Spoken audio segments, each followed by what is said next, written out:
So welcome. Looks like we have some more individuals joining us. We're really happy to have you. Welcome to Breakfast with Stephen. Hi.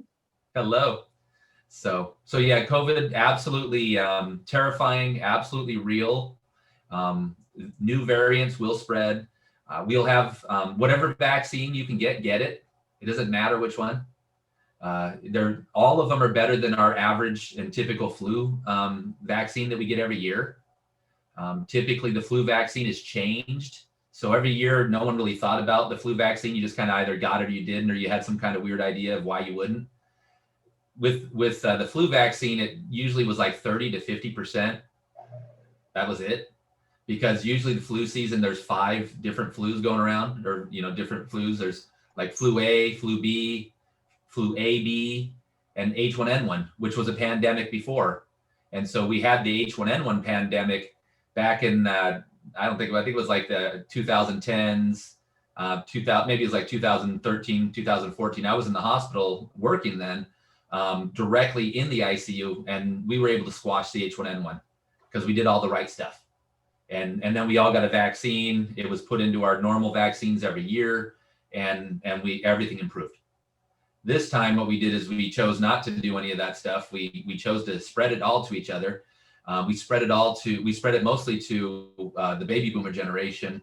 And most of the spreading actually was done by millennials and Gen Xers. It wasn't actually done by baby boomers, believe it or not. 75% of the spread of COVID was done by individuals from the age of about 20 to 45, because they don't show that they have it. And then the vast majority of the mortalities have been in individuals that are 65 and above. So yeah, I think we're at a good time here. We're about 10, 11. Mm-hmm. So why don't we go ahead, and I'll hand it over to Bobby, and let's officially kick off this meeting. All right. Good morning, everyone. And we've been talking, and by the way, Janet, it's on the picture with your chair and the wooden background. It's like you appear to me like a judge in the court. Chairman of the board. Yes. And I heard, Bonnie, nice to meet you on the Zoom call. I heard that you are heavily involved in the community, and I would like to hear more from you and how we could connect with your organization and what we could help each other. And Stephen would tell you more about what he stands for the area, and I'm in the background providing all the strategies, all the help in the background for Stephen. That's how we're working together. And if you can tell us more about your organization, what matters to your organization, how we could work together. Absolutely. Well, Bobby's putting you on the spot, Bonnie. And I see Celeste is also on. So welcome, Celeste. Are you asking you on the me? call. So let's, I think Janet's breaking up a little bit. So so I'm Stephen Houlahan. I'm the candidate. Bobby is my campaign manager, just so that everyone knows who we are. So we all have the same mental model. And then we have a mixture of supporters, interns, and of course me. So again, I'm a registered nurse. That's why we've been kind of having some chat about COVID. I'm very, very heavily engaged in the fight against COVID-19 for the SHARP healthcare organization. I am a senior specialist for SHARP, and I work at all 4 of the acute care hospitals. And we recently began working at Marybridge Hospital for Women, because there are also instances where a pregnant mother may have COVID-19, and it could actually lead to a mortality of the baby. And so it's a lot of work going on at hospital for mothers and babies as well. And so doing an incredible amount of work. My most recent project has been called, it's Crisis Standards of Care. And through this Crisis Standards of Care, what we're doing is it's what you've probably heard on the news about worst case scenarios in which we have to actually start to choose who would get care and who would not get care. And this is a dangerous, dangerous situation to be within. So luckily, we didn't get to that point to where we had to force families and force individuals to become do not resuscitate and to pass. What we did is we worked together with the families, we worked together with the physicians, and we identified individuals in which likely their likelihood of mortality was extremely high, and then tried to work in a sensitive way with the family to help them make those decisions. And that's why we didn't go into a crisis, by the way. It was the hard work of the nurses, the doctors, and the healthcare system that actually we had to work with individuals and had to help deliver people to heaven. And it's a very sad thing. And there were the amount of deaths have been, it's been a terrible experience for the hospitals, but we are there for everybody. Now, in addition to my role as a nurse and also my candidacy for the 50th district, I am the president of Save Mission Trails, which is an activist organization. I have been for over a decade. And so I have a long history of activism. The biggest thing that we're known for is there was a power plant that was meant to be built in Mission Trails Regional Park, very close to my home. I'm an avid mountain biker and hiker. And when I discovered this power plant plan, I thought it couldn't possibly be real. Well, it was. And we rose up and we actually fought against Goldman Sachs, and we were able to stop this thing from being built. And it wasn't done by Democrats or Republicans, it was done by the people. And so we joined together and we stopped. It was basically a Wall Street plan. And so we kind of find ourselves in these situations with Wall Street. And so again, we've seen it on the news. We've seen a lot of what's been going on with short sells, with hedge funds. Hedge fund managers typically will do these shorts. And so we can see that there's issues all the way up to Wall Street. We have issues, obviously, at the Capitol. I absolutely denounce what happened on January 6th. I believe it was very similar to like a crystal knock. And we, as the American people, we can't have that. We can't allow it. We saw that there was a coup this week in Myanmar. Hopefully I said it right. But it's a very sad situation. And if you've been I've been following that situation for years. The newly elected president absolutely has stood up, and she is an incredibly powerful person and now under arrest. And I don't know if they're even in contact with the outside world, and risking death. But who set the precedent for these coups? If we can't even figure out what's going on in our own country, we have to lead by example. Again, what happened in Russia most recently? We have a mafioso government over there, which it looked like, unfortunately, our own government was trying to emulate. And the activist in Russia now has been put in jail yet again.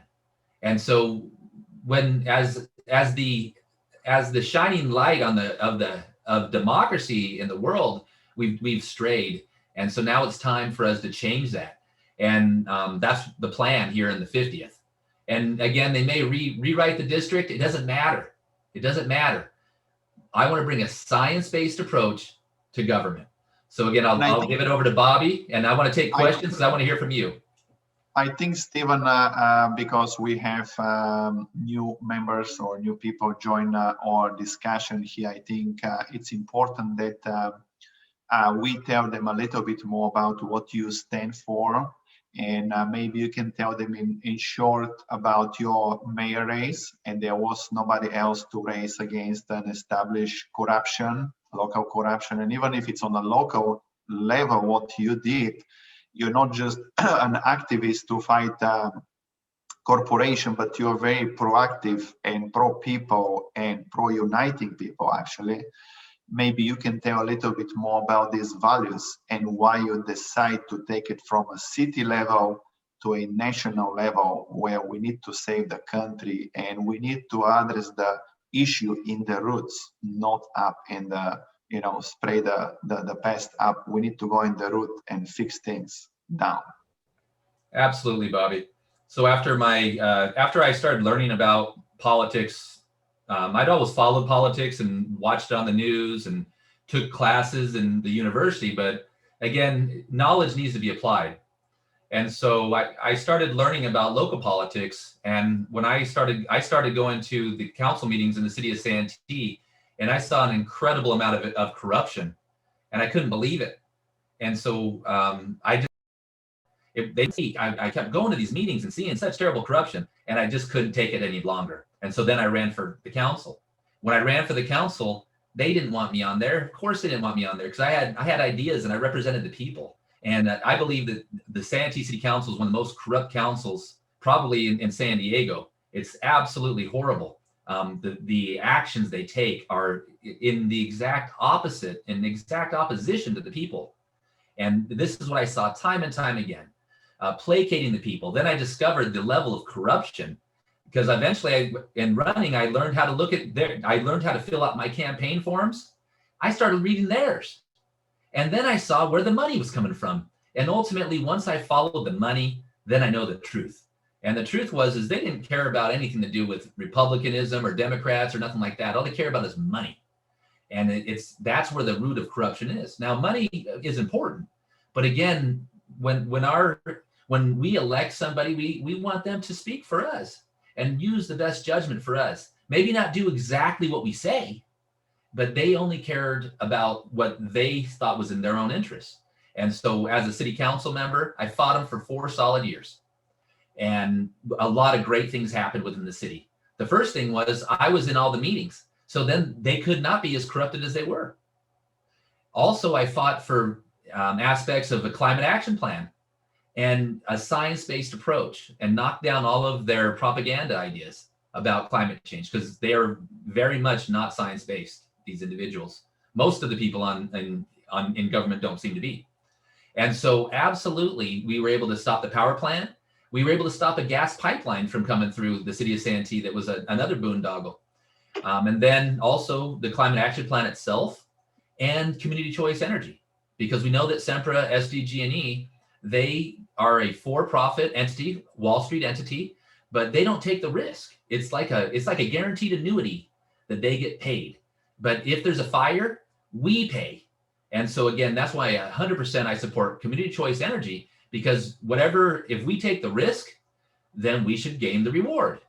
And so from the environmental standpoint, I've been a champion for over a decade. And again, I love mountain biking and hiking. I have been hiking and mountain biking and rock climbing the entire 50th as we know it now. I know every nook and cranny of this place. I know every nook and cranny of Mission Trails Regional Park. I love the place. Now, as far as the corruption, so I ran for mayor. We ran for mayor because it wasn't just me. I'm just the person who was in the figurehead. I was the politician, but I had wonderful people like Janet Garvin, like Stephen Stillman, and others, and Lori down there also, Lori Shribner. So absolutely just having that support. And we went in and we almost took it from not the mayor. We almost took it from the Republican establishment. They used their entire might against us. It wasn't me against the current, and an incumbent mayor is a hard fight anyway, but it was every single aspect. And so this fight is not a new fight. This is a continuation. And we didn't lose. We almost won and we learned. And I didn't become the mayor, but we were able to enact law. And so we enacted a general plan protection initiative through the vote of the people that cannot be undone by this council. That is a huge, huge accomplishment. We enacted term limits. So these corrupted individuals, eventually they'll have to go. I couldn't beat them all alone. But by putting in term limits, eventually they'll have to go. And this has been I believe it was favorable for the county, the San Diego County Board of Supervisors. They had to go. And so now we have a new mix, a changeover in that Board of Supervisors, which is it's a parallel issue, but bringing term limits was huge. We also were able to petition a very bad decision by the council where they wanted to develop in a box canyon, where the Cedar fire had occurred. And we were able to actually, I believe we saved people's lives, because that box canyon will one day burn, and those people surely would have perished. And so it was a life and death. For me, it's a life and death fight for them. And so we won, and we were able to petition and reverse the council's bad decision. Now, of course, I'm being sued because I voted with the people. But again, that's a slap suit. And I'm willing to endure that, because they're not suing me. They're suing the people.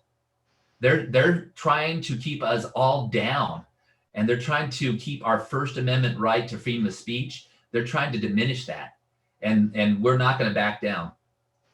So now I find myself looking at this congressional run, and at first it's like, how do you possibly eat an elephant? How do you eat an elephant? Well, you know what? You got to start just taking one bite at a time. And so that's what we're doing now. And so the 50th district, the 50th U.S. congressional district, I believe, is the most corrupt of all the districts. It is the most corrupt of all of the districts. Right now, we have somebody who doesn't even know the 50th as a pistol knock on J 6. So he decision then, during an act of treason, he could make the right decision. The former incumbent going to jail. He lost his committees. So this lady who just was voted out of her committees, Congressmember Green, our former congressman was kicked out of his committees for just corruption too. He was just as bad as her. I want to say he was sentenced to go to jail. He was awaiting. He was supposed to show up in jail when he got pardoned by the mafia. Absolutely. And these are the people that will be back, because they can't stop. They can't stop. They will be back. There is nothing more for them. And so we have to represent this district, and we have to stop them. Now, I'll even go back further than that. We had Duke Cunningham. That guy, he went down too. He went to jail. He was another one. And so it goes way back. And so the way I see it is, this group will do anything to hold power. And so during my run for Santee mayor, they blew every racist dog whistle they could, because what they do is, if they think they're going to win, they won't bring all that forward. But once they feel like they start to have that fear, they pull out all the stops, and they'll do it every time. And I've studied a lot about the Reconstruction, about after the Civil War. There was a time of enlightenment directly after the Civil War, but you know what? It went down because of the KKK. And there was actually the KKK amendments, and there was actually trials that occurred, but Congress backed off. It was a terrible thing that happened in our country about 10 years after the Civil War. We can't let this happen again. Let's get back to what happened in Germany. With that crystal knock, we allowed a terrible thing to happen, a genocide to happen. It could have very well been occurring here had we all decided, let's turn the other cheek and allow them to do that. It could very well have happened here, and I can't stand for it. So we need to do changes. And I think, Stephen, from what I'm seeing, and I don't know the politics so well, I don't live in San Diego, but the fact that the Republican Party, and by the way, everybody can check this lawsuit. It's if you go to Stephen Houlahan on GoFundMe, you will see a copy of the lawsuit. The Republican Party is suing Stephen because that shows a lot, and they are funded by Wall Street companies that have interest in San Diego to build more communities at their own places. But the fact that they are suing Stephen and they are making it a political lawsuit, it tells us a huge message. They are afraid of Stephen, because leaders like Stephen can unite San Diego and take them down. And they were trying to put him down through lawsuits and other stuff that are completely BS, and everybody can check it out. But it's not going to work. That's actually makes Stephen stronger and should tell the people message. Yes, Janet. Yeah, they spent $1 million in dark money to defeat the Fanita Ranch referendum and the no on N, which was against the general plan amendment, and in the last election, and they still lost. So they are like, I mean, we can do it. We were a small group and we did it. So I know we can do it in District 50. It's, you know, we can do it. I was, you know, we can do it. I know we can do it. Absolutely, we can do it. We were small and mighty. They unleashed their entire political machine and we defeated them, and they're terrified. And that's why they're suing me. And you know what? My heart goes out to all of my supporters that have on the GoFundMe. I mean, everybody has come together and provided financial support for me as well. I am a registered nurse. I am not an independent millionaire. I have a regular job that I go to every day. When I ran for mayor, I went to work every day and ran for mayor, and we almost still won. But we won because we learned. You never lose. You either win or learn. You got to get the idea of loss out of your head, because we showed them, and that's why they're coming out, and that's why they're coming after me. So I want to open it up to questions, because I want to make sure that I'm learning from everybody else. I see the chat has, all right, so let's see. Well, like, how long have I lived in the 50th? I'm 47 years old. I've lived here for that time. I was born in Scotland as a little kid, and then I was brought here to the United States because of the U.S. Navy. And I was brought here as a 1-year-old baby back in 1974. And I've lived in the 50th my whole life. I was a traveling RN for a time period, and I have traveled for work. And I lived in the Arctic. I lived in Denver, Colorado. I lived in Orange County, and I lived in Sacramento as a traveling RN. And I'll say one thing, traveling RNs, they have really shown to be heroes. They have been going to all of the COVID hotspots and saving lives. And so travel RNs, I was a travel RN for about 5 years, but I was always home based in the 50th. And let's see, do you support unions? And do unions support me? From Bonnie. I support unions, but I believe that for unions, there needs to be a catalyst. So for instance, if somebody is running their business correctly, they may not necessarily need a union if they're doing all the right things.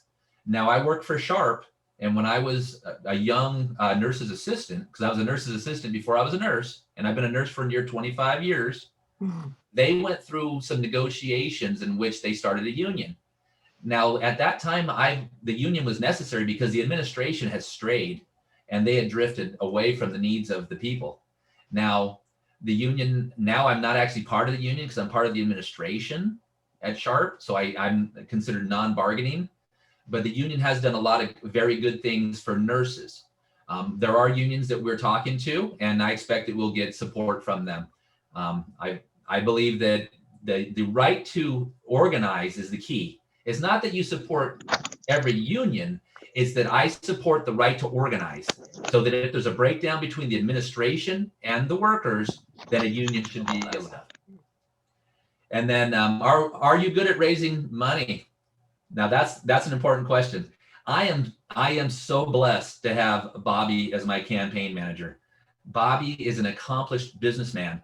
He has made money, and I trust in Bobby. We're going to make the money. We are looking at everything that others have done in the past. We are benchmarking what they have done, and we're going to look at that recipe, and we're going to raise the money. Absolutely. We've been able, just through text messaging, I've been able to raise upwards of $5,000 for the GoFundMe, just from reaching out to my friends and family, because they believe in me and they believe in this movement.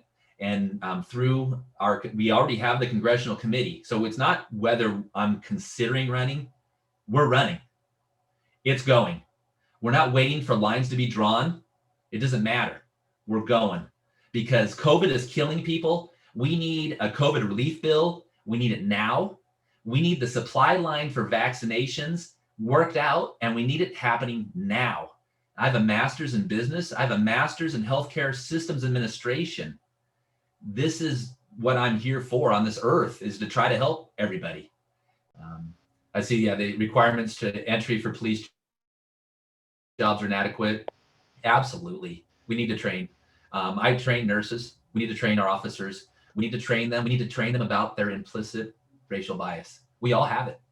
And if you don't, people who deny that they have implicit racial bias are racist then, because it's part of our natural being to be that way. And so what we have to do is we actually have to work to not be that way.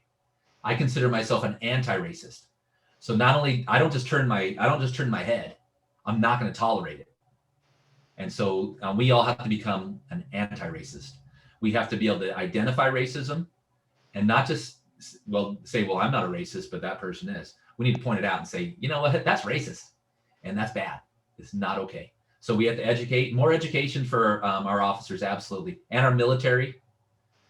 We've seen, there have been, in the military, women disappearing from bases and murdered who are trying to serve our country. And then we find out that they are being sexually harassed by their superiors.